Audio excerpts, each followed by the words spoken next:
Allez-y. Donc pur jus de Vietnam. Voilà, pur jus de Vietnam, distillé en Île-de-France. Fermenté, distillé en Île-de-France. Voilà. Avec un peu de bagasse quand même. On a couplé, vu qu'on a couplé la production de ce pur jus avec notre production de gin. Notre gin, on utilise de l'ananas. Du coup, là, on a récupéré les peaux d'ananas qu'on a mis Ah ouais. qu'on a mis dans la fermentation pour nourrir à la fois en levure et en arôme et pour leur donner une petite orientation. Et derrière, la distillation, une seule distillation. Super bon, hein, en tout cas.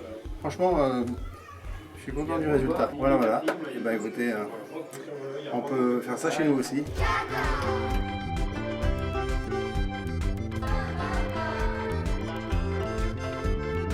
Les rhums que nous présentons sont transportés sur un voilier cargo, le Tress-en-Bresse, qui est propriété de la société Fair Transport basée à Amsterdam, à Den Helder aux Pays-Bas, et le bateau Port d'Attache à Amsterdam.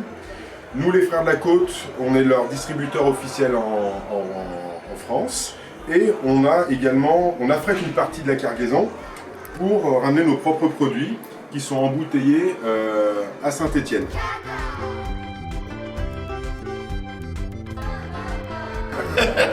Ça va arriver, c'est maintenant, c'est là. Hein.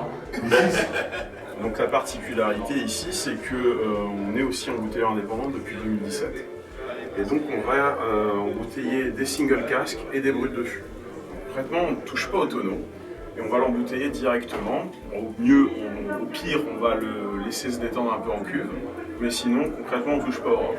La particularité aussi, c'est qu'on va embouteiller des rhums qui ont quand même des profils un peu atypiques par rapport à ce qu'on a l'habitude de voir dans les embouteillages officiels.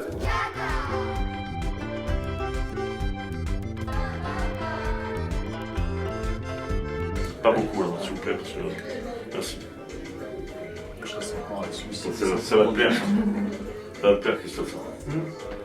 Ça ressemble au Bah ouais, ouais. Non, ça ressemble au Ça ressemble au massacre. On fait plusieurs distilleries, on travaille avec des distilleries d'un peu partout. On fait Panama, on fait la Jamaïque, on fait la Barbade, on fait la Guyana, on fait plein de pays. Et puis en plus, on fait un peu l'Océanie, c'est intéressant. L'année prochaine, on va sortir un île Maurice. Moi j'aime bien les rhums qui arrachent pas. Prends ton portable, il note Les rhums tout. on les sent, ça te bouffe pas le nez. Bon, ça, c'est Celui-là il est génial. très bon. Très très bon. Tu veux épater tes amis, tu leur sers ça avec un foie gras et du fleur de sel. On fait du rhum un peu iodé justement de par l'impact du vent sur les cannes, et donc voilà, ça s'est traduit comme ça sous cette forme. Des cannes chez Depas, c'est de la canne bleue, bien sûr, mais après on a quelques autres variétés, on a de la canne rouge et puis on avait de la canne cannelle à une époque. Là on essaie d'autres variétés encore pour voir si ça tient sur le domaine, mais bon c'est essentiellement de la canne bleue. C'est l'île qui est AOC ou c'est certaines... Alors non, c'est 23 communes qui ont le droit, sur lesquelles on va planter de la canne qui sera considérée comme AOC, mais c'est pas toute l'île.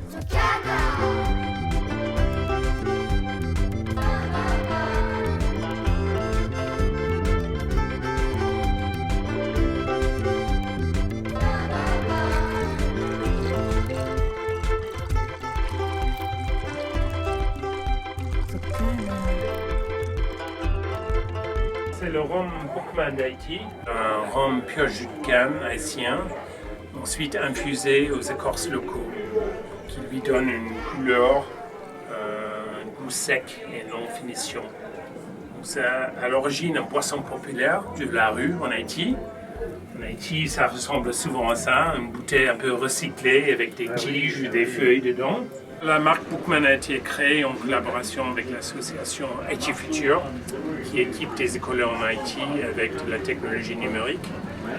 Déjà, ils ont 500 écoles ou plus équipées, et Boukman contribue maintenant 10% de ses profits vers ses programmes d'éducation numérique. Vous investissez dans des écoles là-bas. Exactement. Donc nous, le Boukman vient de faire sa première équipement d'école il y a quelques semaines. C'est l'école évangélique baptiste de Pico, dans le sud d'Haïti, à Compérin. D'abord, c'est l'électrification avec des panneaux solaires, et ensuite, il y aurait l'installation des TNI, des projecteurs numériques, et avec la formation des profs.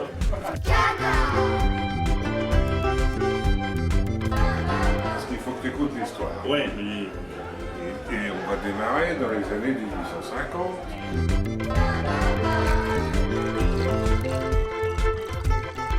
Merci monsieur, bonne soirée.